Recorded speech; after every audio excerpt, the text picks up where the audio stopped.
Hey, how's it going? Welcome to the Football Diary podcast. I'm with Dave today in International Week as we analyse Thomas Tuchel's first game in charge of the England national team in a routine 2-0 win against Albania. And a routine 2-0 win is something we've come accustomed to in England qualifiers at the moment, hasn't it, Dave? It's been like that for years for England in qualification campaigns. So in that respect, not much has changed. But we're going to get a flavour, really, aren't we, about what kind of coach Tuchel is, what kind of approach he wants. But in a nutshell, how much did we learn from this game, this win against Albania, do you think? I think we gauged understanding of the setup thing, and you look at, obviously, how we approached the game. I didn't think there was an issue there. Thought there was some nice movement from certain players, and it seems like they've actually come to terms with the system quite quickly. And we've got a few players in there who've actually playing a similar sort of system at their clubs as well. You think particularly some of the players who actually had a really good performance, the likes of Konsa, you could see actually relished in that role. So I don't think there will be an issue there coming to an understanding of the system and the formation. But yeah, the game itself, obviously, it was a little bit difficult to watch at times. I think. Picked it out at the end as well.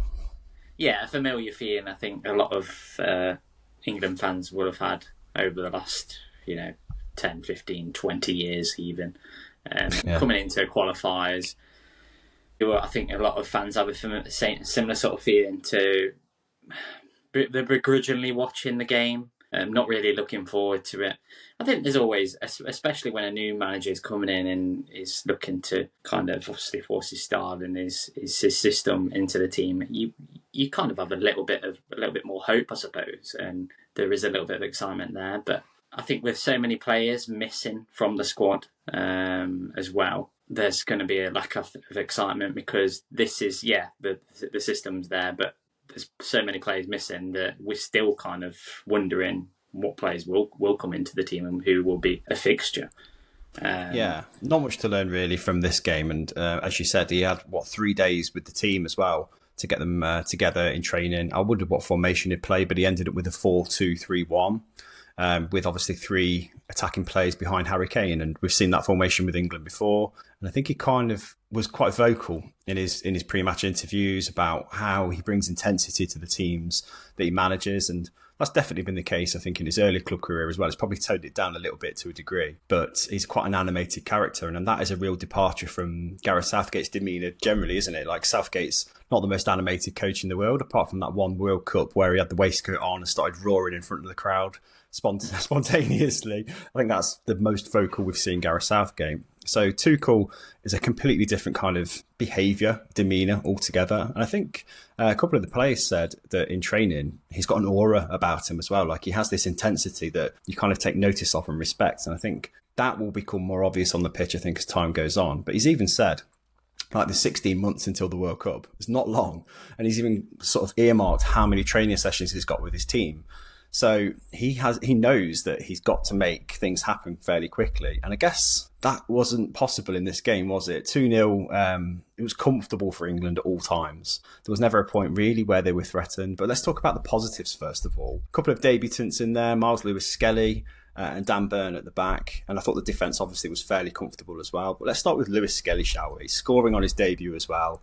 The youngest England player to score on his debut, and I think the third youngest England debutant of all time. He was superb, wasn't he, on that left-hand side? And he found himself drifting in the middle into midfield, which is where he kind of naturally plays quite a lot as well, and looked really accomplished, didn't he? Yeah, definitely. And I think even Tuchel kind of highlighted, didn't he, that his position sort of changed in the second half. He was kind of playing almost like an 8, in between 8 and a 10. And obviously that's where we saw him kind of operate, particularly in some of those more advanced areas. But yeah, I thought he showcased a lot of what he's shown at Arsenal this season. But probably, I think it's probably his best game this season from what I've seen, and just how outstanding he was compared to some of his peers.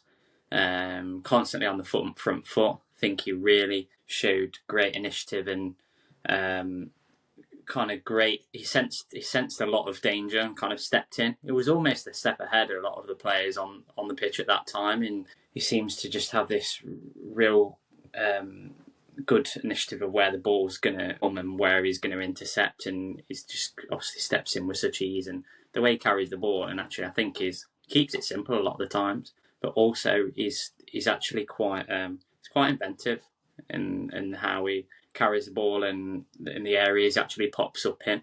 So I think he's got a lot more to his game, and I think there's so many areas of his game where he can actually develop and improve even further. I don't think there's any facets of his game where, for instance, he excels like massively, and then there's a lot of areas where he needs a lot of work. He's quite well rounded, so he's got that going for him.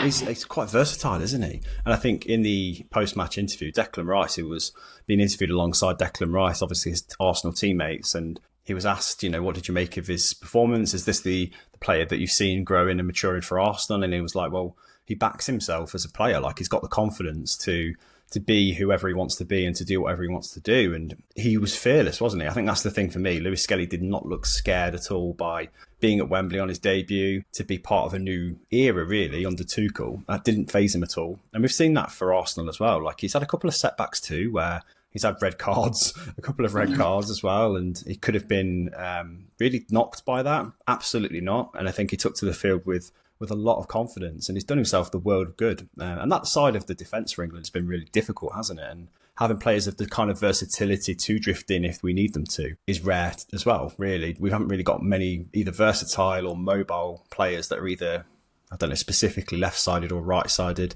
but he can play most positions, I think, in that defensive area, which is it's a great asset for Tuchel, isn't it? I think his emergence is coming at a real good time, because you look at when we had so many talented left-backs all of a sudden.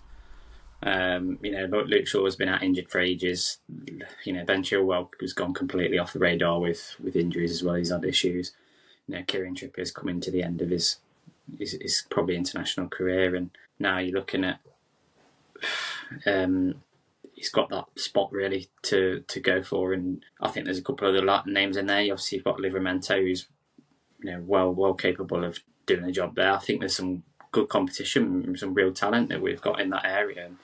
But if you look at how he's playing at the minute, he's probably the first name on the team sheet there, if we're being honest. I think the defence generally will be something that Tuchel will need to figure out pretty quickly, and what pairings at centre-back especially he works with, because obviously Dan Burn making his debut, the second oldest debutant since, I think it was Kevin Davis maybe, back in the day. And he obviously is still riding on a crest of a wave after his last Wembley performance and scoring for Newcastle. Came close to doing the same, didn't he, in this game as well from a set piece. And he is a real danger from set pieces with his physical presence. And you can see, I think, some of his qualities and why Tuchel put him in there in terms of his vocal leadership on the pitch. And that was really positive to see for him. But I think he was a little bit shaky to begin with. And also at the end of the game when Broja came on, he was kind of turned a little bit, and Broja posed a different threat for him compared to the rest of the game, which was fairly quiet. But alongside him, I found that Ezri Konsa was a really calm, really composed, like that's any surprise really. Konsa's been like that wherever he's played, but really composed, mature display from him. And he'll be definitely kind of earmarking himself as somebody that should be considered as a regular fixture at centre-back for Tuchel, don't you think? Yeah, I think particularly with some of the injury problems at the moment with England, obviously players missing, I think even so, I think Konsa's well in the conversation, probably should be starting in one of, we don't know what system he's going to settle on, who knows. But we've seen Tuchel's flexibility and his kind of tactical sort of outlook. But yeah, you'd expect him to be one of those centre-back, take up one of those roles anyway, because he's just been outstanding over the last 18 months, 2 years, for club and country when he's appeared. I think so. I think he's come on so far, to be honest, and he's reliable, and he's just it's a real Rolls Royce when he's on his game, and majority of the time you've probably got to say he's probably our most consistent centre back really at the minute for country. Yeah, there was obviously a couple of other performances in there that probably could have been a little bit better, and obviously Tuchel made that known, didn't he? Not in his post-match. Yeah, he did. The honesty is refreshing, isn't it, from him sometimes? And we'll talk about that in a moment. But who have you got in mind as being a positive performance apart from the ones we've mentioned? I thought Jarrod Bowen looked quite positive when he came on. I thought he just carries that kind of intensity, I think, on and off of the ball. It's a shame, really, that we'd actually made quite a few different changes, didn't we? Which probably just doesn't always help you, I think, as a player when you're amongst those subs and there's 5 or 6 subs being made. And you're one of them. I think being in a set team where you're surrounded by mostly the first choice team, it will give you a better understanding of how balanced they're going to be in that team. But I think what he does offer you, Jarrod Bowen, like, he's always a willing runner. He's got great movement. You know, he's dangerous in and around the box, and he's creative as well. So I thought he was a bit of a bright spark. I thought Anthony Gordon could have done more, to be honest. I didn't think he showed a lot. And then, you know, obviously what Tuchel mentioned about the 2 other wingers, inside forwards, whatever you want to call them. Yeah. Now, we talked about England, Albania, and the positives, including obviously Miles Lewis-Skelly, who had a brilliant game, a brilliant debut for him. Dan Burn, who looked pretty assured and a decent leader at the back. Konsa too, but it wasn't perfect as a performance, was it, Dave? And I think for me, when you look at Harry Kane scoring the goal that he scored, I thought he took that brilliantly, brought it down and lashed it in really, really well, showing what he can do as a striker. He's so important to England. But his performance was in spite of, I think, the players around him. Like, he still managed to score despite having very little service. Like, he was trying to create things himself and drop in deeper, which we don't really want Kane to do too much in an England shirt. We want him to be in the middle, receiving,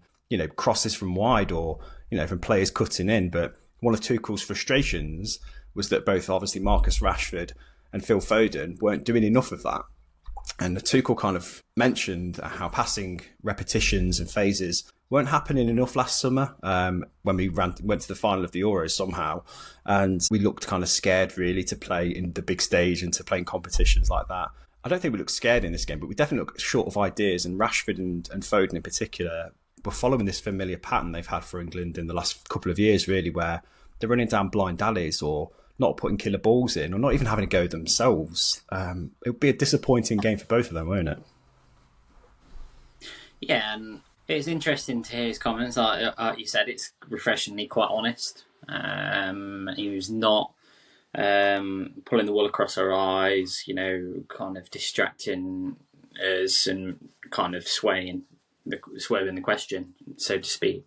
He's very direct in his response, and he knows what we can improve on and what's not good enough. And like you say, you could see his sort of overall mood after the game. I think he probably wanted a little bit more in his first outing. But you could see in the game, I think there was too many sideways passes, too much kind of just like pointless possession, what I normally call it. It's just a lot of the times it would get kind of, you know, passed across the pitch from one side to the other. It'd come to Phil Foden. He'd play it back down the line. There was no like inventivity at all, to be honest. It was, you just wanted more, like go at the defender. But again, you look at Foden, like this is not what he's been doing in that Man City team, if we're being honest, over the last couple of years especially. I think his form's been very hot and cold. But we've talked about sort of like individual quality. And that kind of talent where it's a little bit mercurial and a little bit unpredictable. I don't think he's that kind of player anymore. I think he's even said it himself. He likes to operate more central. So then what are you going to do? You're going to play him in the middle at the expense of, you know, Jude Bellingham, who's probably the best number 10 you've got there. Yeah. And then Marcus Rashford, he's not been showing his most consistent form over the last 2-3 years, if we're being brutally honest. He's been a little bit better over the last few weeks at Villa, but even saying that, like, he's a player that earns in excess of 250 grand a week. You've got to be giving me a lot more than just a couple of 2 or 3 assists in 11 matches. Like, that's not what an England player should be displaying. Should be displaying world class performances, because that is the outfit that we're potentially looking to be. I get what you're saying, but I think with Rashford, I think in his defence, the Villa Rashford we've seen of late has been a lot more direct and has looked for like Asensio in the middle quite a lot and has played that final ball really, really well. But I feel like the weight of expectation coming back into the England fold played on him a little bit. Like, he looked worried, he looked cautious, and when he ran down the left, it felt like he didn't know where to go next, or he was, I don't know, doubting himself a little bit. So I do think he's got a bit of a mental hurdle to overcome in an England shirt, as he did in a United shirt as well. So I think it's kind of unfair to be too critical on Rashford, but he needs to sort himself out. Otherwise, he's going to lose his place. We've got a lot of options, I think, in those wide positions. Tuchel likes to have wingers. He likes to have wingers with somebody on the end of it, and with Kane in the middle, he's a world-class finisher, as we've seen. Foden doesn't provide that anymore. He wants to come inside, and I think that instinct was there. So as soon as Saka is back fit, he's there, isn't he? He's on that right-hand side again for England, doing what we know he's going to do. And I think that's what Tuchel's frustration was for a lot of the play, including Curtis Jones as well. I think you could tell Curtis Jones frustrated a lot of fans and him as well, because he can do certainly so much more going forward. But if it wasn't for Rice alongside him, I think England would have probably struggled a lot more, because I thought Rice did well, Bellingham did well, but it's just those wingers that really let us down. And yeah, there's a lot of competition for places there. So I don't doubt there'll be changes for the Latvia game in those areas. It's a shame. I think Anthony Gordon's injured, isn't he? I don't know how bad it is, but in the last minute of the game, he looked stricken. So I don't know what's happened there, but he'd be the right kind of player to kind of give a chance to in the next game. So yeah, I expect changes there, don't you? I thought his fitness was a doubt anyway. Yeah. So I'm surprised actually he made an appearance in this match.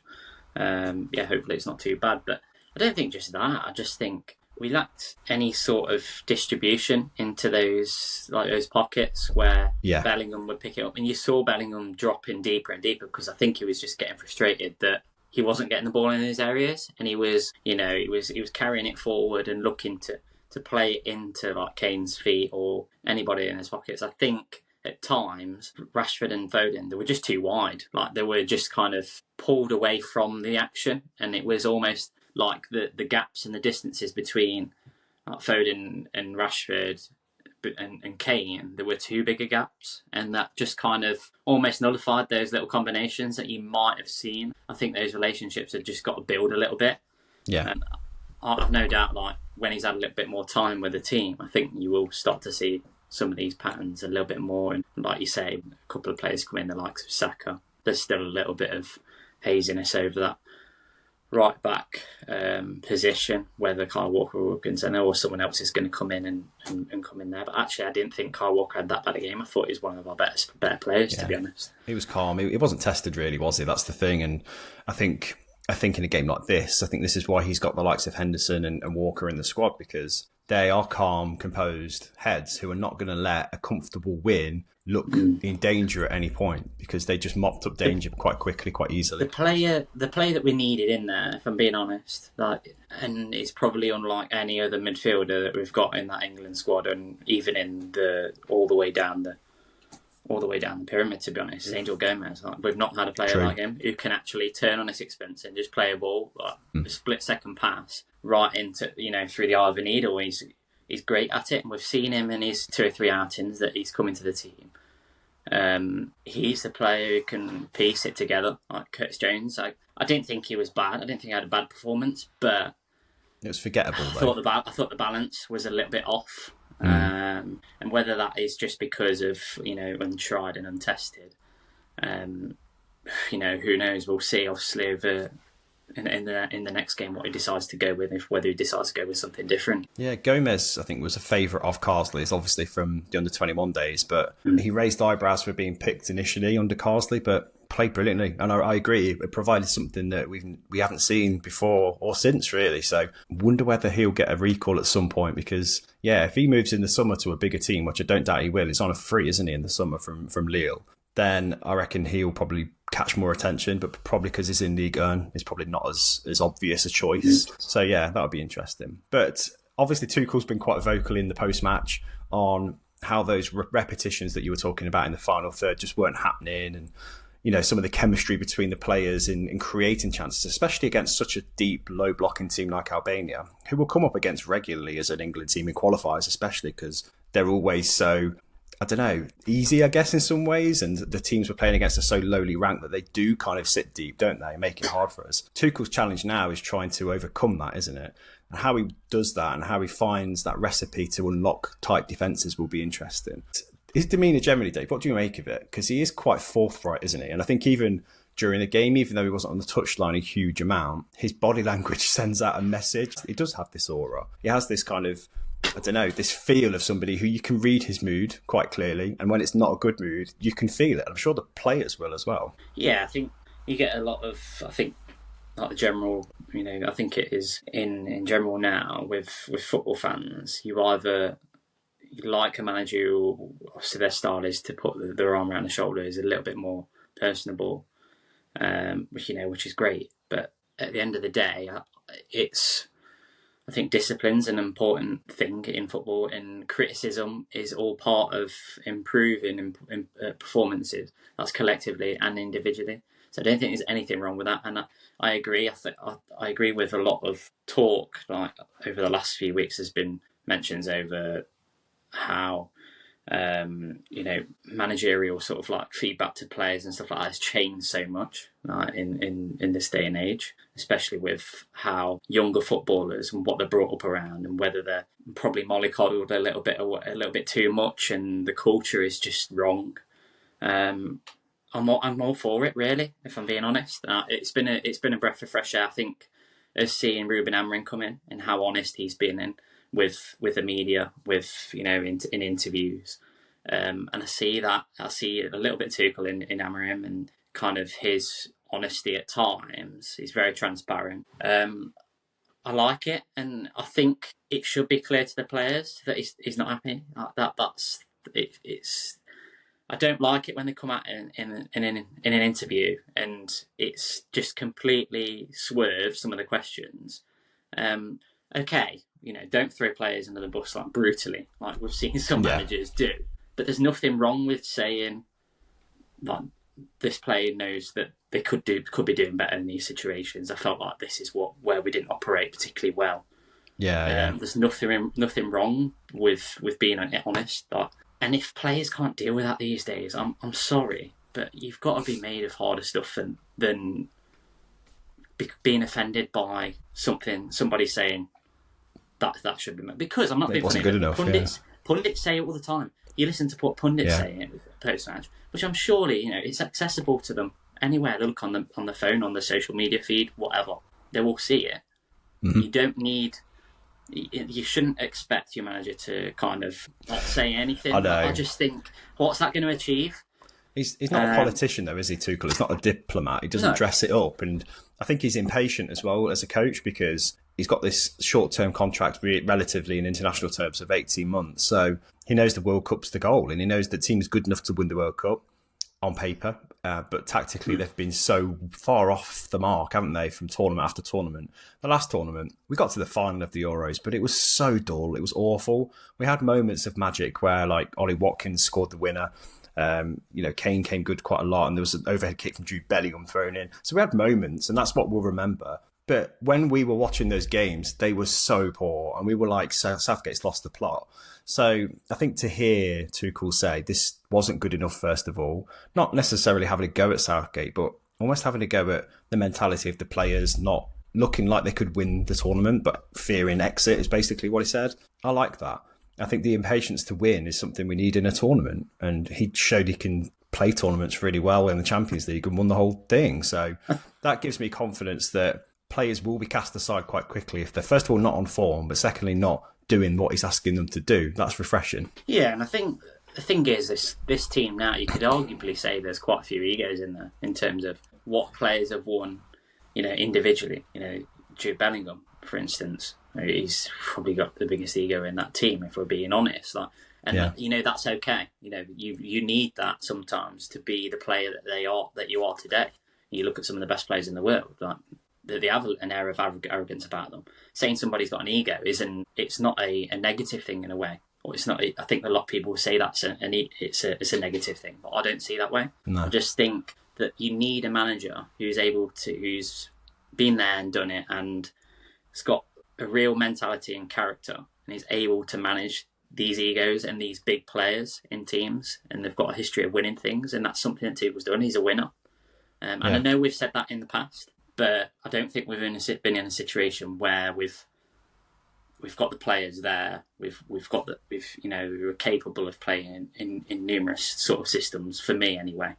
And there's definitely flexibility there for different players. I think if you look at the strength of the squad now, there's no reason why we shouldn't be going one better. I think if we don't win anything, I think it'd be a bit of a travesty if I'm being honest. It'd be a waste, He recognises that, and I think the outside perspective helps really in decision making, because what it means is he doesn't have the pressure, or doesn't feel the pressure of the English media, because he knows he's got 18 months and his remit is do whatever it takes to get the best out of this group of players and win the World Cup. So he will, no matter who says what in the media. And also, you can't hand in a transfer request in England. Like, you're either in the squad or you're out. So the player power isn't there, or it shouldn't be. And I feel like some previous coaches were worried about the players' reaction if they said something out of turn about them, or if they dropped them. So there was a lot of old favourites for managers.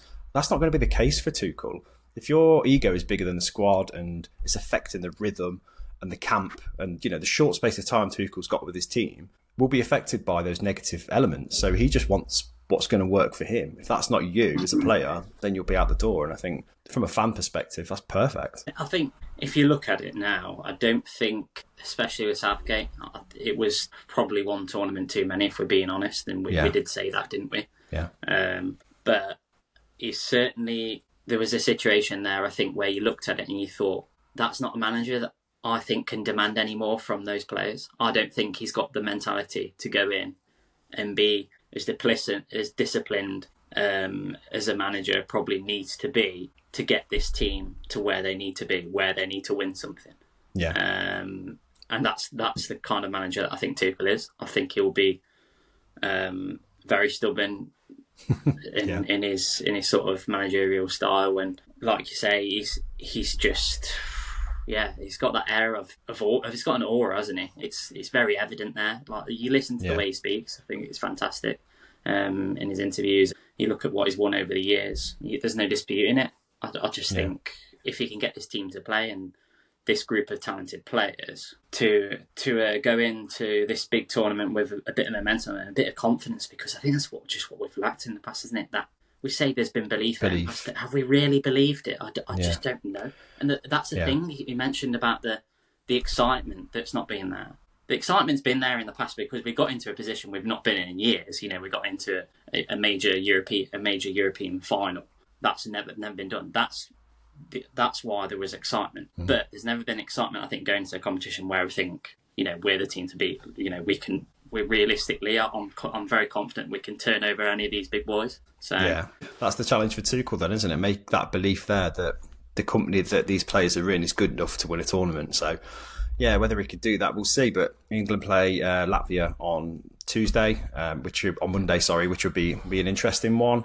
A bit more time bedded in to get his squad playing the way he likes to play. Interesting to see how he responds to the Albania game with changes in the first 11 for the next game, and whether he does kind of go, Rashford and Foden, you're not good enough, you're out. Let's try this instead.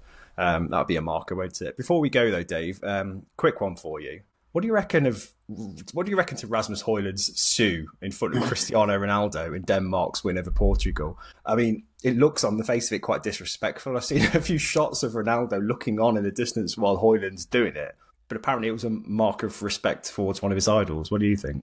I've read quite a bit about Højlund and kind of his sort of inspirations as he was growing up, like being a United fan. I know that he can't obviously idolised Ronaldo as a youngster. So, I think probably in the heat of the moment, I think he's actually acknowledged, and I think he mentioned, didn't he, that that was the 7-year-old him coming out, and that's that you can understand it. And I think that particularly being as a player, being in his situation, and his club form until very recently, obviously he's broken his duck, but. I think it's elation and just real sort of relief, really, to be honest, because he's been in a little bit of a difficult spot in his career, and I wouldn't take it notice. I'm sure Ronaldo's probably had it, gets it all the time, doesn't he? Let's be honest, he's love him or hate him. That's the way it is with him. I must admit, a small part of me wondered whether Højlund didn't even think that he was in the company of Ronaldo for a second, did it, and then went, oh crap, that's Ronaldo over there, and just regretted it instantly. But instant relief, I think, from Højlund was the overriding emotion. Anyway, that's it for this week's pod.